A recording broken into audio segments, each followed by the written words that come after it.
Hi, this is Mrs. Scholes, and I want to do a little demonstration today to kind of show you guys a little bit about the carbon cycle.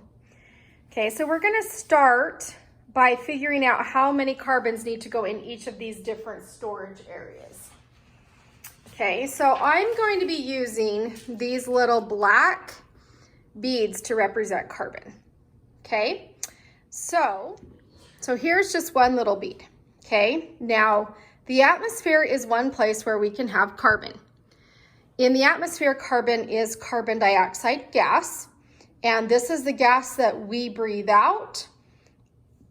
This is also the gas that is emitted from cars driving and things like that, okay? Now, let's look at the land. The land, if you can see my picture here, has crops. The crops are just part of the land biomass. Biomass meaning living parts of the land. So we're talking about trees and shrubs and grass and flowers and plants and all those things. So on our earth, about this is all in comparison, remember, we'd put about 4 carbons here. All living things have carbon. All plants and all animals are carbon based. And so that's a pretty good amount of carbons there. Okay, now let's look at our oceans. The ocean's huge, right? The ocean covers over 70% of our earth. And carbon dioxide gas gets dissolved into the oceans as well as in the plant or in the animals and things that are in the ocean as well. So we have a lot there. We have about 50.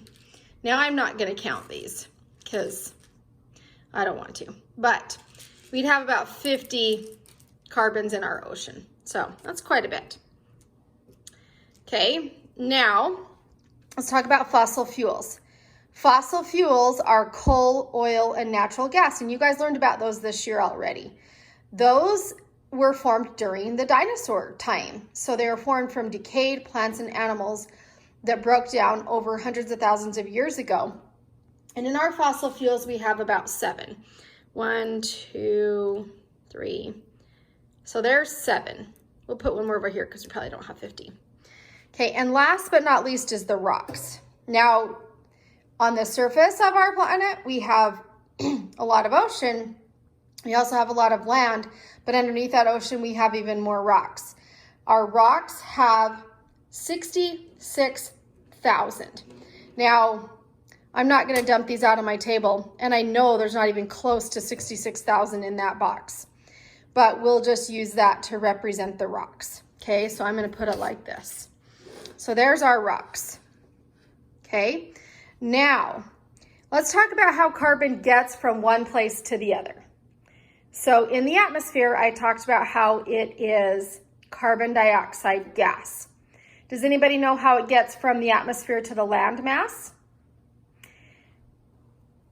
Okay, from the atmosphere to the land mass, I'm using toys I've got at my house here. I'm going to put some plants. Now, you got your grass, and then you've got some flowers and some little viney looking things on there. There's a process that plants use to take that carbon dioxide gas from the air or from the atmosphere and turn it into that land biomass into the plants. And that process is called photosynthesis. So plants are constantly removing the carbon dioxide from the atmosphere and turning it into land biomass. Okay, another way that this carbon that's in the atmosphere, so it could go to the land mass. Another way it could go is into the ocean, and it simply just dissolves into the ocean water. And that's how it gets there. Now, let's put some back in the atmosphere as well. So our fossil fuels, I'm going to drive my little motorcycle over here. Anytime you have cars or factories like the picture, motorcycles, buses, all different types of things, people burn fossil fuels in their homes. We burn it to make electricity. We burn it for all different kinds of things. When we burn those fossil fuels, we are going to add some of the carbon back into the atmosphere. Okay. Let's also talk about how the fossil fuels were formed. So these plants here, and maybe we've got some animals. I don't know what kind of animal that is. Some weird, this might be a Star Wars guy. So we've got some animals. when these animals die and the plants die, their decaying matter over hundreds of thousands of years turns into the fossil fuels, okay? But the other thing that these animals do, let's bring them back to life here, is the animals do what's called cellular respiration. Oh, so does the plant. I broke the Lego flower. That's okay. So the cellular respiration that happens in the plants and the animals is also going to put some of that carbon back into the atmosphere.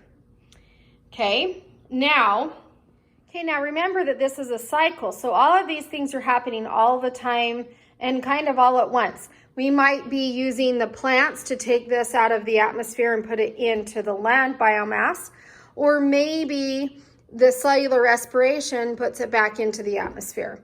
Maybe it goes from the atmosphere into the ocean because it gets dissolved there, but then it evaporates back out and goes back into the atmosphere, okay? Hundreds of thousands of years, this stuff right here might turn into a fossil fuel. But then the motorcycle comes along and burns it and puts it back in the atmosphere, okay? So we're constantly doing this cycle. Now the rocks are a little tricky. We have a lot of rocks, but they're buried. Most of the rocks, nothing really happens. There are some kind of rocks that will react with acids or they'll react with water, and those will put some of that into the atmosphere. Then we also have rocks that are being dug up for building and things like that that might add it to the atmosphere. As long as we have enough plants, we're going to take it out of the atmosphere, and then our atmosphere won't have too much.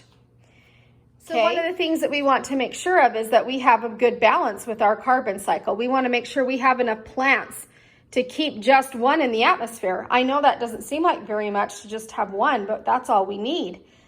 If we have too much, then we have a greenhouse effect where our earth gets too hot. So we want to keep that out of there. We want to make sure that we're only burning a certain amount of these, because if we burn too much, the plants can't handle it. So there's a nice balance between keeping all of these cycles in check the way they're supposed to be.